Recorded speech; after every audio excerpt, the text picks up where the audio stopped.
questions to ask throughout a campaign with the confidence rising. I told JC, Nate and Rich that good times are coming, no need for deep diving. Fan Cam's reactions, watch alongs to the pride of London thriving. The Eagles of South stay flying, keep your eyes on us, we ain't hiding.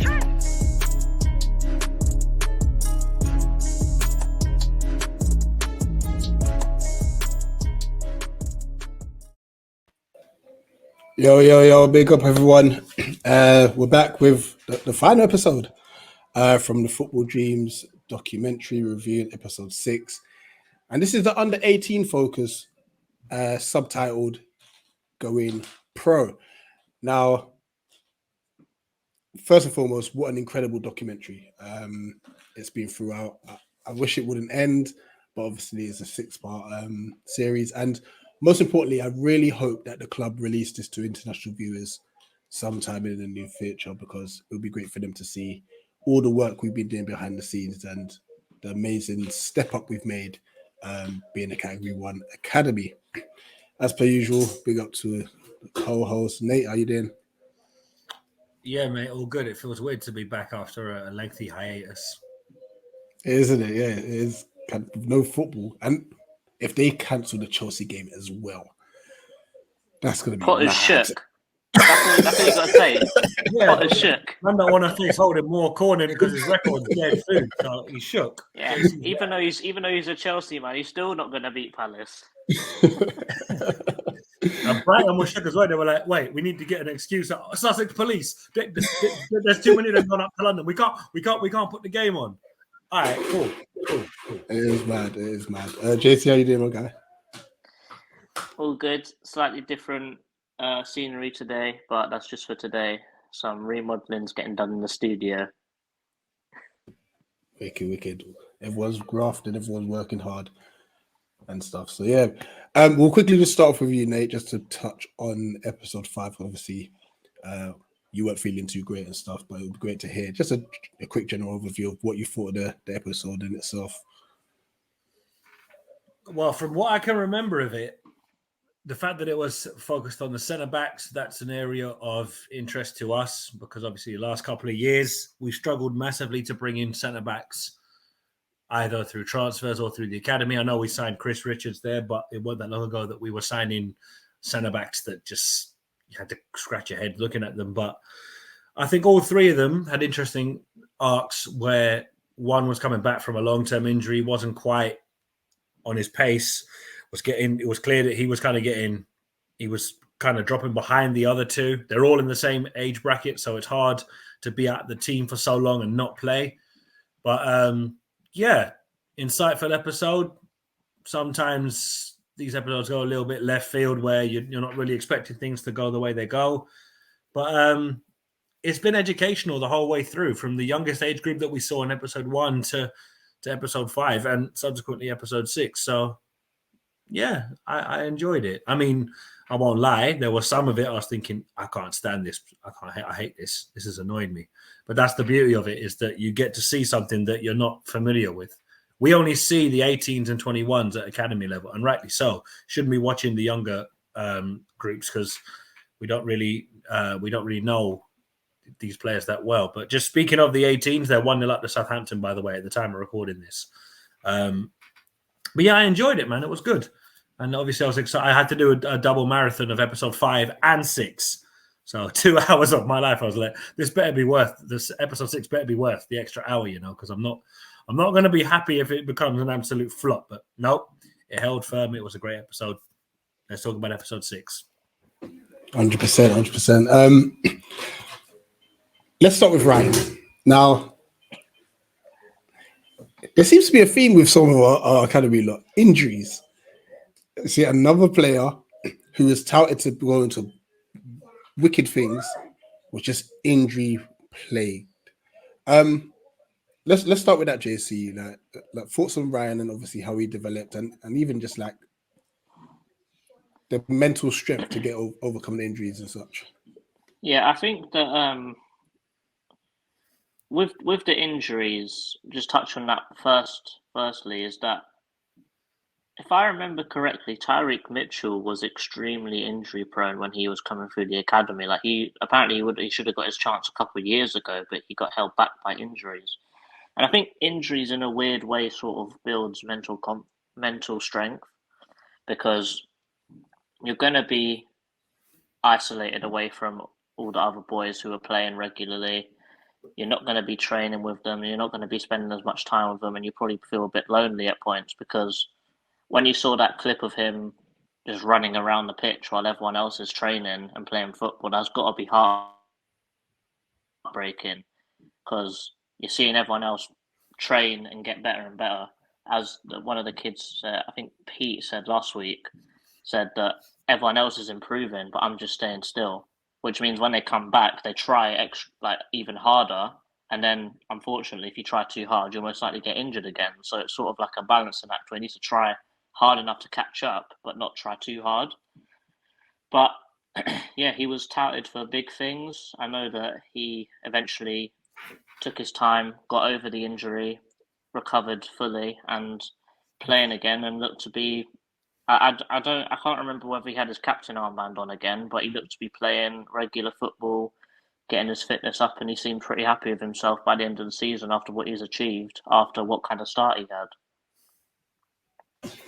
Yeah, absolutely. I mean, he came back, I think it was a game against Spurs, and he played, I think, half an hour or so. And then he had to go back and see the physio again. And the physio was like, listen, we're potentially looking at after Christmas, to play. And you just think oh gosh, time's running out. Is he going to be able to do enough to prove he can cut it at that level and such? Well, yeah, footballers, you have, in a sense, you sort of have to make it by 21. If you're 21 and there's no hope of you getting to the first team, unfortunately, that's probably your career's already over. And that's just a very harsh, short career that football is. It's high risk, high reward. And you saw that when they were getting their contracts later, but we'll talk about that later. 100%. How about you, Nate? I think for me, like I said, it just showed a lot of character and mental strength, because he even told the physios, listen, I can play through this, and to have for him to hear that bad news, listen, there's a couple months you got to wait for. He knows that time's running out.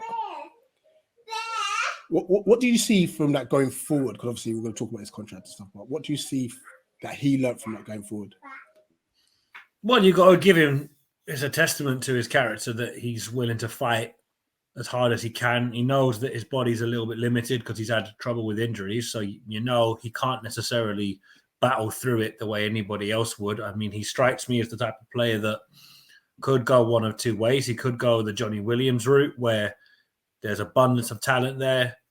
He's loved by the fan base. I think he said his whole family are Palace fans when he did his media interview towards the end. Obviously, we'll talk about contracts, as JC said, but you want to see players like this make it, because my dad made a funny comment when he was watching it saying, this guy's got no personality, because he was speaking quite monotone and quite bland at one point. So you're like, he's not wrong. But that's just, he's probably so focused on making it, he's not aware that this is going to go on national television and it's going to eventually go across the international broadcast. But I felt for him, because it's never nice, having to watch all your teammates around you get minutes on the pitch and be able to try and make that impression, because the likes of Dougie Friedman, Patrick Vieira will be watching and saying, wait a minute, maybe we don't need to go and sign 2-3 centre-backs in the next 2-3 years. We can maybe bring a couple of these lads in if they prove that they can do it. Obviously, we all wanted to see the likes of Teo Adaramola, who we'll get onto towards the end. We wanted him to be our backup left-back this season, but the club chose to loan him out to Coventry. Didn't quite go to plan, but the point is, it's good that the club are looking at that and going, he's not ready yet. He's closer than he was, but Tyrick Mitchell, as JC said, he was actually more, he was way closer to the first team than Teo is. So I felt for Ryan, but I admired that he didn't let his limitations and his setbacks get the worst of him. He said, no, listen, if I have to run through every brick wall in front of me, I'll do it. And eventually he got back into the team and slotted right back in. And as team captain, he needs to do that because he's the leader on the pitch. So it was good for him to get back in there, but you just thought, We've seen this before where a player that looks every bit like he could make it gets injury prone and all of a sudden it's lock off. I mean, Johnny Williams is a prime example. He was one of the best players we had back in the championship, and they got that horrible leg break and he was never really the same again. And by the time he left to go to Charlton, it was like, what could have been? And I was like, I don't like this. I don't like having to let go of someone like that. But you understood he's just not going to make it at Prem level, and it hurts. But that's just the reality of Premier League football and academy football. You're either good enough to make it, or, as JC said, you know, your career's cut short before it begins. But that's just how ruthless it is. And Will said it in the promos. It's dog eat dog. So, but I think Ryan held himself in a good stead. I think he did well. But you know, football's tough. Absolutely, and on talking about that leadership aspect, like even though he was injured, he was still the voice, sort of in the changing room and such, which was good to see and good to hear. And obviously, like I said, we'll talk about the contract situation towards the end. But Ryan, you held yourself in good stead as the universe starts throwing things around the house and such. JJ, JJ. Now, I'm putting the disclaimer out there. This ain't personal. This ain't personal. We know you're passionate, JJ. But there was a certain thing that you did, which was a bio. But we'll get to that. We will get to that. Now, obviously, like they'd mentioned that he had kind of like he shone the year before and stuff, and then he went up towards the 18s, and it was different. So he's gone from being the star in the 15s to struggling in the 18s, you know. And as you can see from the get-go when he started, his body language. And that was kind of like the theme throughout whenever we were speaking about JJ. It was his body language. If a mistake was made, it was everyone else's fault, you know, and not his own. It kind of had like has Wilf sort of like vibes to it, but Wilf's one seems more frustration through passion. JJ's one initially was just frustration. And such. And I think obviously you'll see that he turned that side around, which was great to see and such. Nate, obviously we're bearing this at the beginning of it. Did you think then, listen, get this guy gone? I won't lie, that thought did cross my mind as I was watching JJ's segment, but then I remembered what you look at and see as petulance or just throwing things around because things aren't going your way. That's just his type of passion, that he wants it so bad he's not prepared to go through the hard times. You know, a lot of young men that go into football, they think that, right, I was great when I played at under 9s, under 8s, blah, blah, blah, blah. And at the age groups you get, as JJ's been the star man. But now he's in the second to most highest bracket you can get before the first team.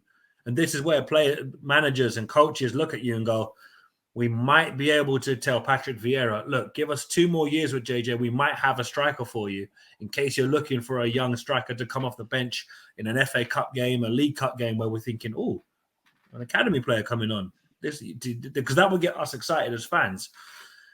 Obviously, as you watch JJ's development and you see very quickly he realizes, do you know what? It's on me. When things don't go my way, make it more about the team. Yeah. When I make a mistake on the pitch, okay, I need to reset and get myself back in position. I need to make sure that I'm open to receive the ball in the channel. He very quickly realized when things go wrong, it's not how you act, it's how you react.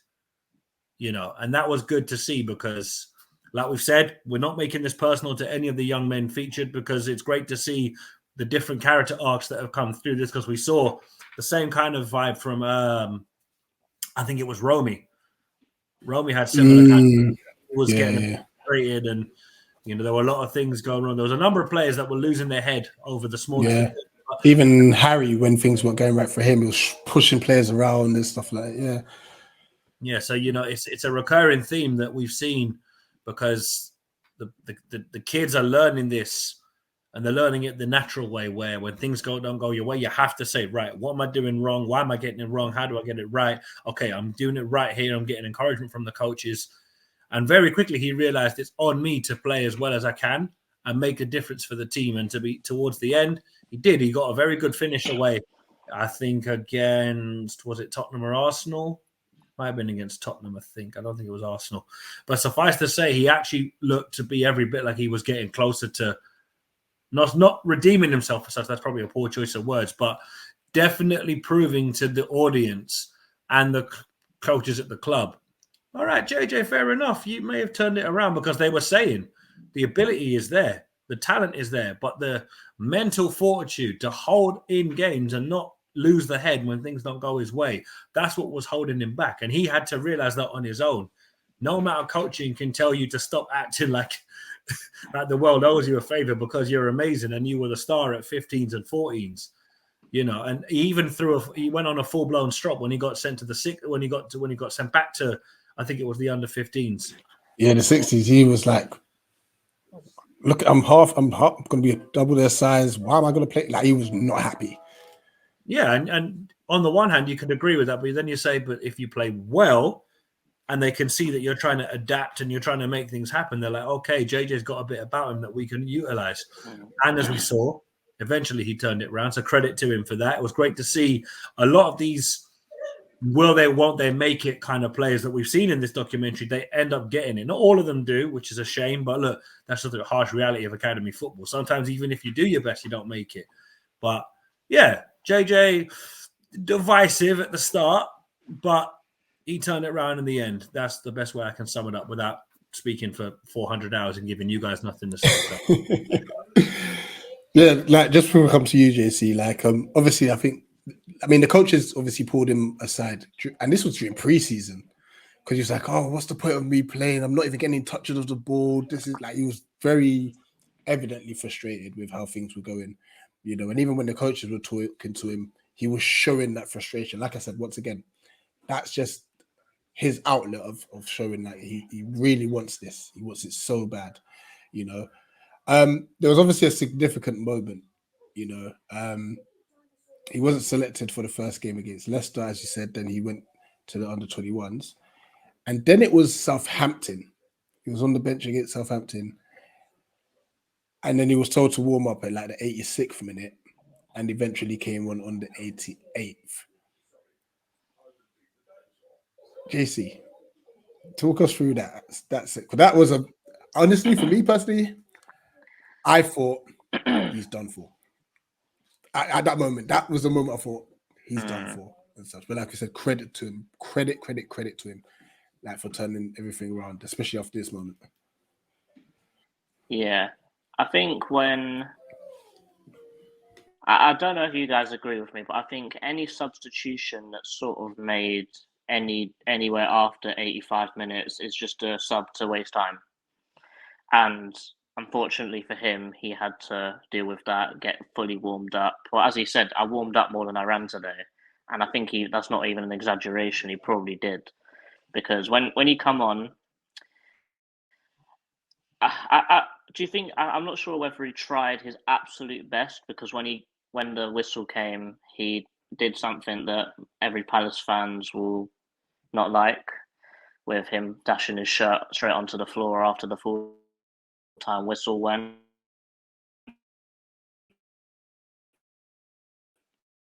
Trying to give you an opportunity to make a career.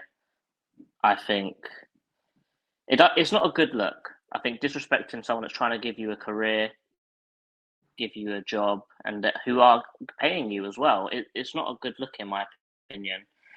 But I think that the maturity, it's just a thing of maturity, is what I would say. And I think his mum was giving some extremely good advice.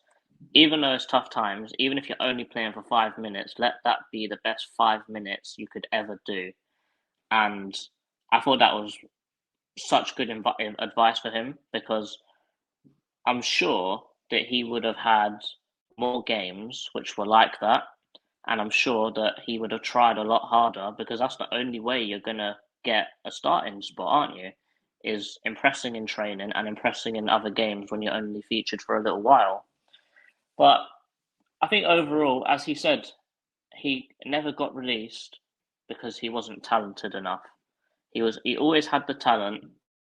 It just was the attitude. And I think that, well, I would like to think that our coaches are trying to get the best out of him, because you've seen the change that they've made in it in one season.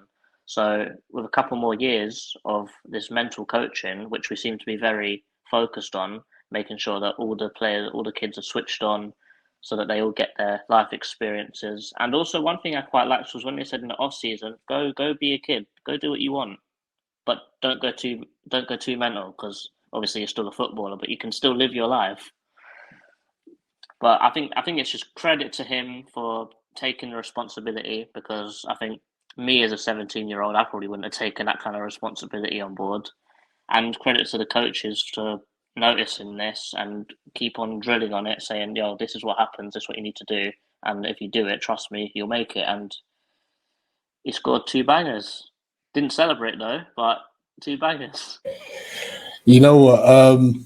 His parents and I'll say his family network played a massive part, I think, in, as well as our coaches, in his transformation.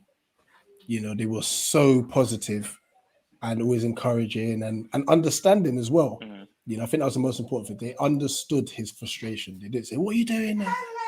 Yeah, and So good. Yeah, getting released all those times can't do you very good for your mental health. I think it sort of showed when, as Nate said, when he got offered that opportunity to start for the 16s, I think in his head, he's not trying to insult him, if you know what I mean. Yeah, no, absolutely. And then, yeah, as you said, he scores 2 bangers. Like, it's very good finishes. Correct me if I'm wrong, I don't know if it was Mill that we were playing at the time. I'm not so mad so much about them not celebrating, because I guess because I'd seen what had led up to it, he was just probably just like, it was relief, probably, wasn't it?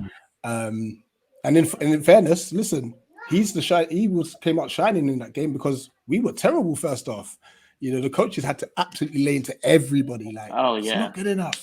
This is not good enough. You want to make it, you've got to do better. Rob Quinn was taking skin.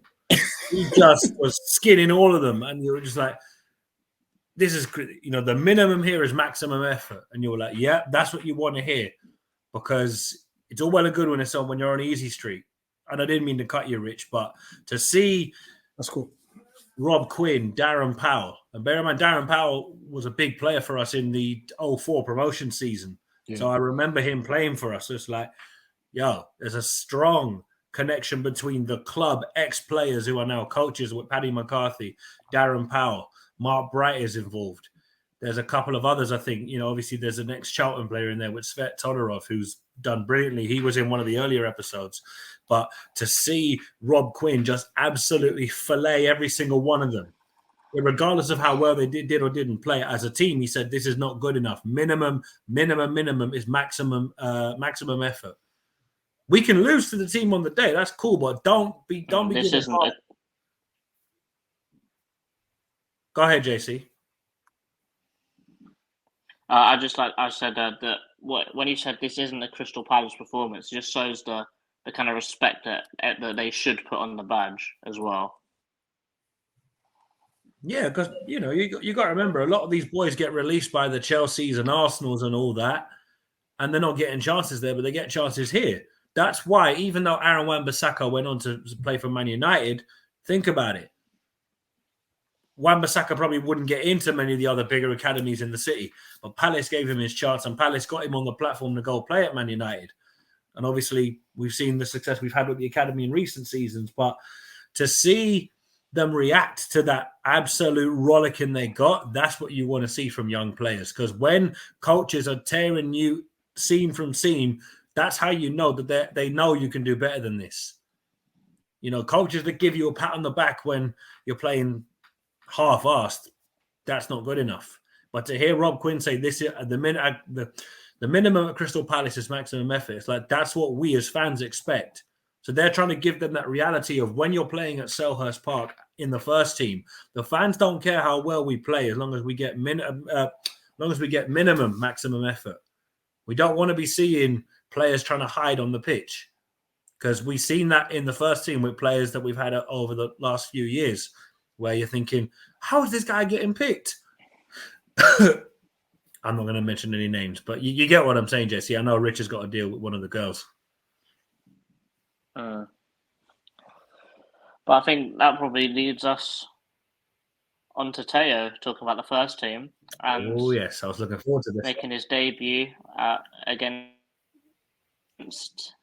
Stoke in the FA Cup. Was it the quarterfinal? I think no. So it was pretty deep into the competition. I remember it was the 5th round because we played Millwall in the 3rd round, Hartlepool in the 4th, Stoke in the 5th, and Everton in the quarterfinal.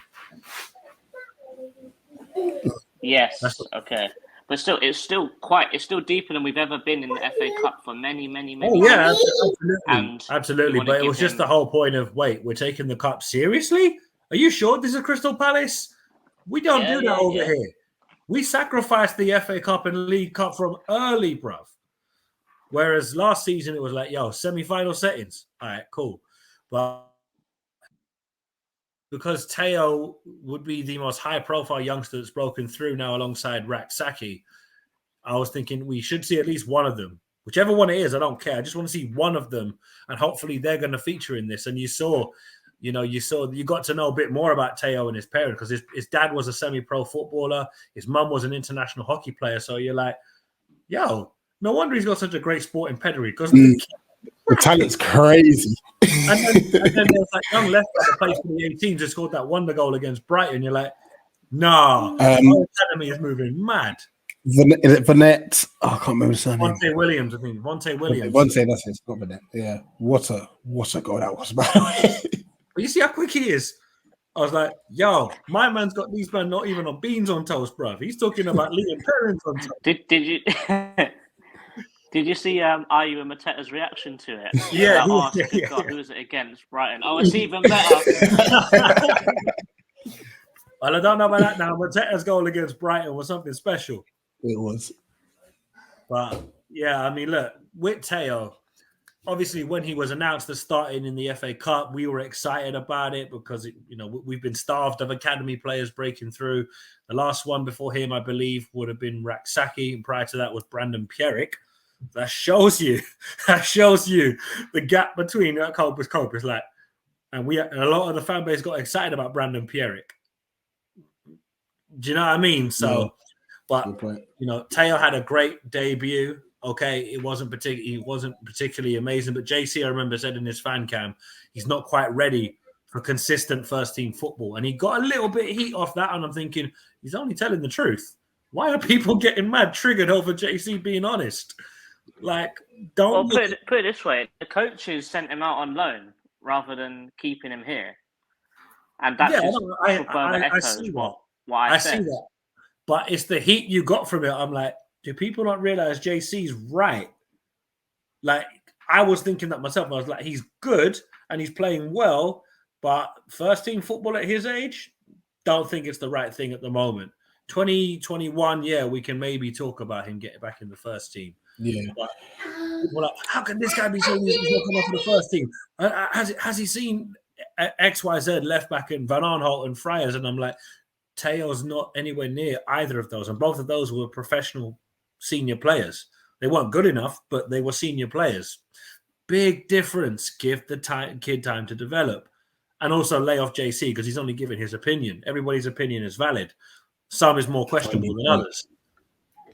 100% on both of those facts, yeah. As such. You know what I liked about with Teo at the beginning when he was there with, I think it was David Omalabu and a few of the other boys. So, was it Ola Adebayomi he was with? Yeah. And they were in the park, and he goes, you know what? I'm aiming for the next Euros. Which just shows he's set his sights very high and stuff. And all of them were like, listen, I'm aiming to make the first team. It's so good to hear them.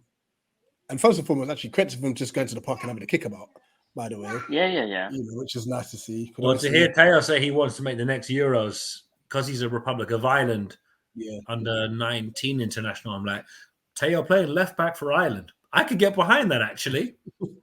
Although people are going to say that's not an Irish surname, but Raheem Sterling's Jamaican. So all these England fans going on about, you know what I mean? It's like, but I'm pretty sure, what's his name? Who was it? Terry Butcher. It's like, he was from Malta, but he played for England. John Barnes, Jamaica. So England fans, not England fans, but England fans, let's not start calling questions, because it doesn't matter where the player plays. If they're playing for your country, you back them.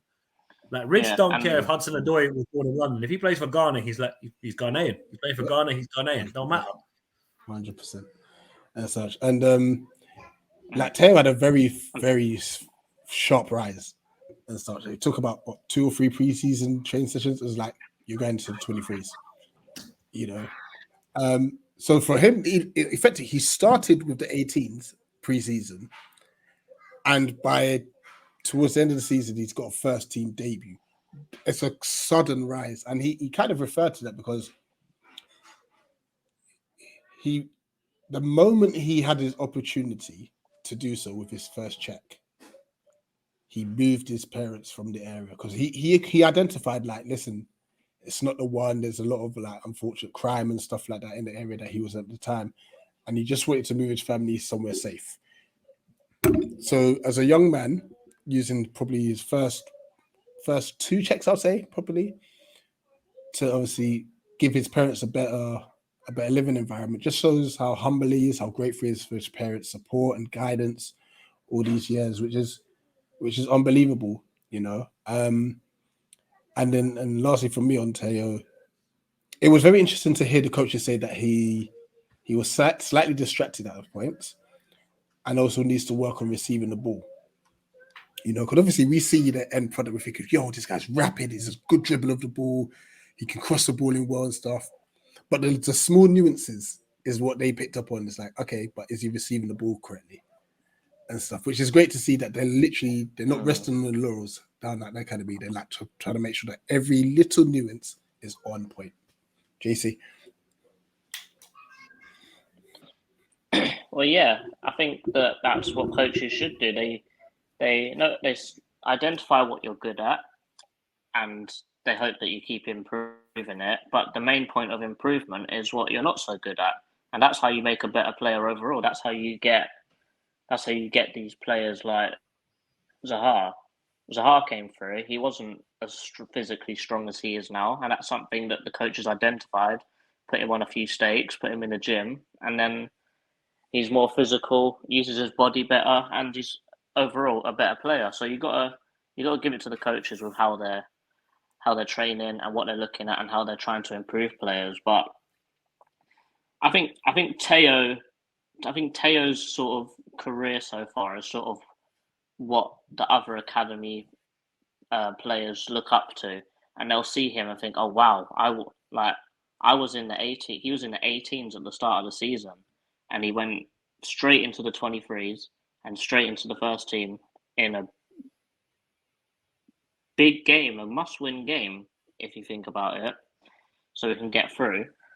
And that must be so inspiring for other people in the 23s, in the 18s, even in the 16s. I'm thinking, well, look, if I have 2 good years now, then I could be in the first team in 2 years. Like it just sort of paves the way, and he'll sort of be a role model to other upcoming players that want to do exactly what he's done, get a first team appearance.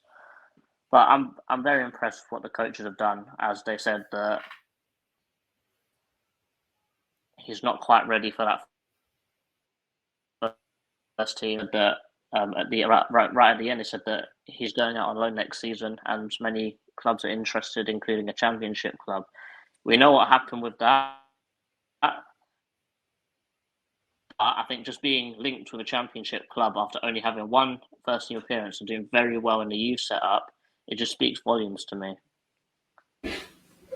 No, absolutely. So yeah, I know obviously we're expecting him to go out on loan very soon.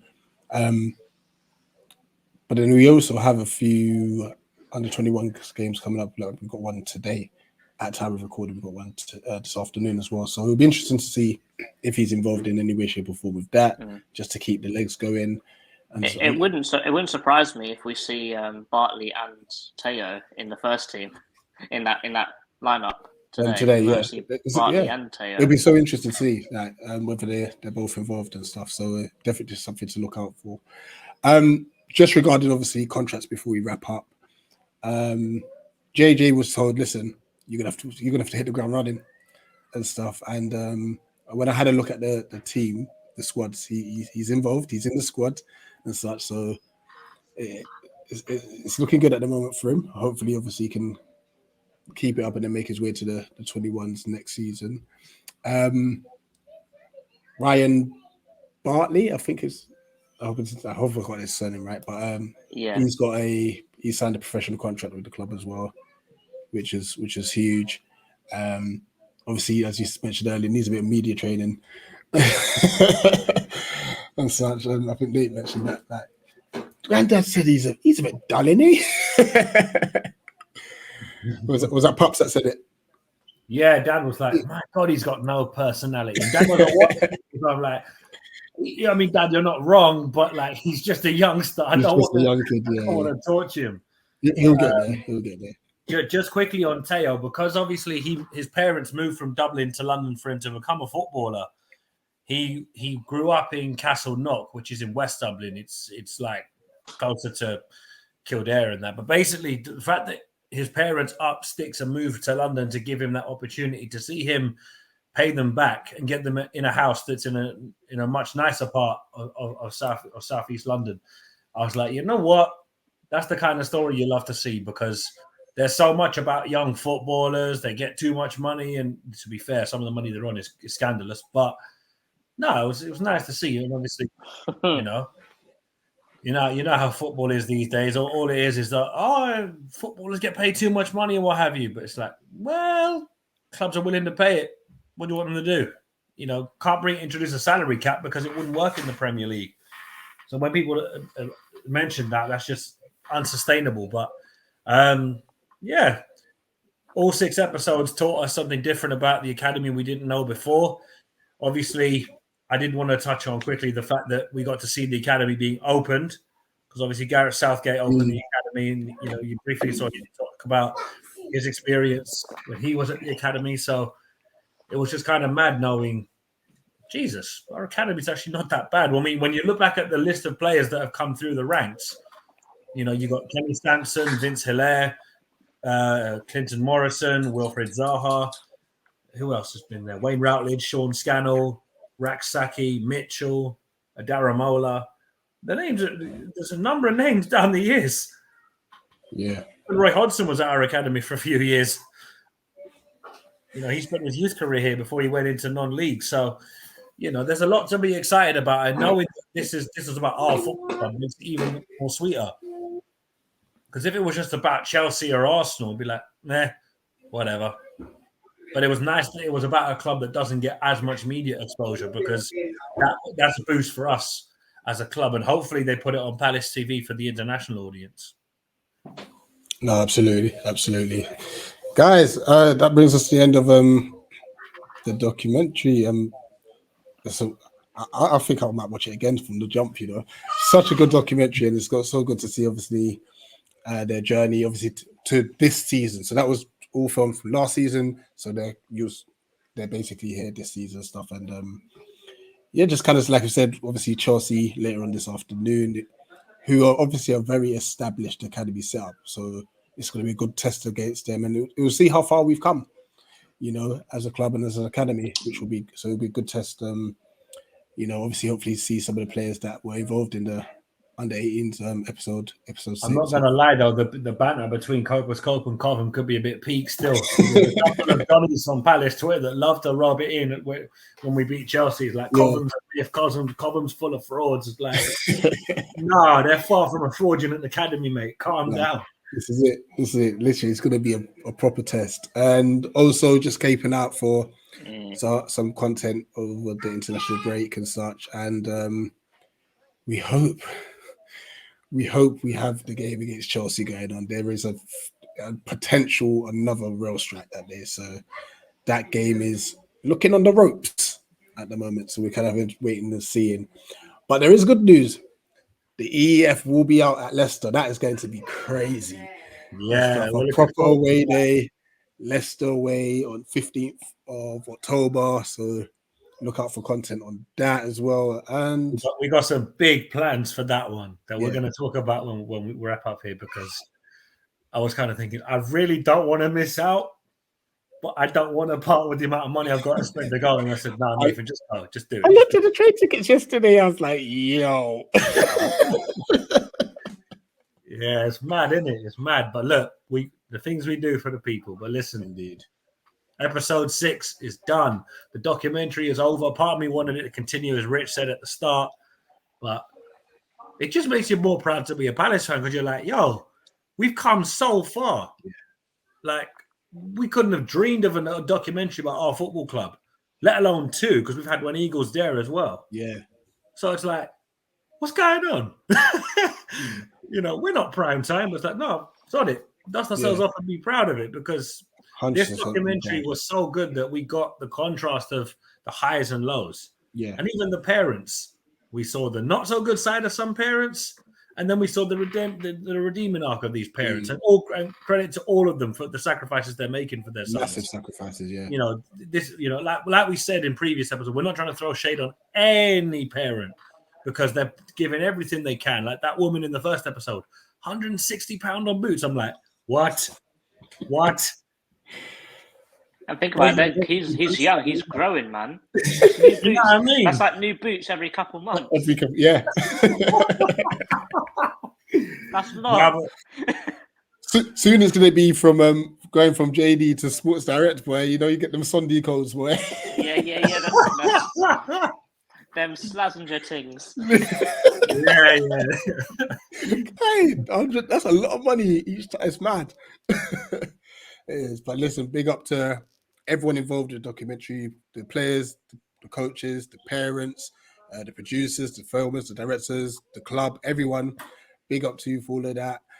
Big up to the one and only Dot Brown, aka Ben Bailey Smith, who was the narrator of it. Because it was great to see a fan talk about it, because you could have got anybody and it would have probably done well, but to have an organic connection between fan and club, I was rating that. But 100%. Big up to Steve Parish and everybody involved at the football club. This was a very insightful documentary. But people, we're going to leave it there. We're out, and we look forward to eventually playing football again if Rail Scouts and Sussex Police and you know what I'm saying, pretty much everybody getting shook about playing us. Eventually, you'll get regular broadcasts of football. But until then, people, keep it lit, keep it safe. Up the Palace. I'll see you later. Palace. Up the Palace. Here you go.